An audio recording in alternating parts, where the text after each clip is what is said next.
దేశ రాజధాని ఢిల్లీలోని ఓ లగ్జరీ హోటల్లో 15 రోజుల పాటు డబ్బులివ్వకుండా బస చేసింది ఆంధ్రాకు చెందిన ఓ మహిళ. ఎయిర్పోర్ట్ సమీపంలోని ఏరోసిటీలోని ఓ విలాసవంతమైన హోటల్లో 15 రోజుల క్రితం దిగింది 37 ఏళ్ల ఏపీ మహిళ. ఇందిరాగాంధీ అంతర్జాతీయ విమానాశ్రయం సమీపంలోని హోటల్లో దిగిన ఆమె లక్షలు మోసం చేసింది. హోటల్లో ఉంటూ కావలసిన ఫుడ్, డ్రింక్స్, స్పా వంటి అన్ని సదుపాయాలకు గాను యూపీఐ ద్వారా ఆమె చెల్లిస్తున్నట్టుగా నకిలీ మెసేజెస్ చూపించినట్టుగా హోటల్ సిబ్బంది ఆరోపించారు. అయితే ఆ మొత్తం హోటల్ బ్యాంక్ ఖాతాలోకి వెళ్లలేదని చెప్పారు.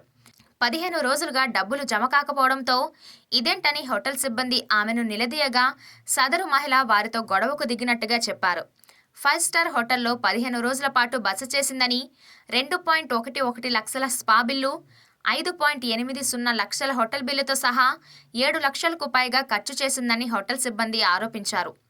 మహిళ చేసిన వీరంగంతో వారు పోలీసులకు ఫిర్యాదు చేశారు.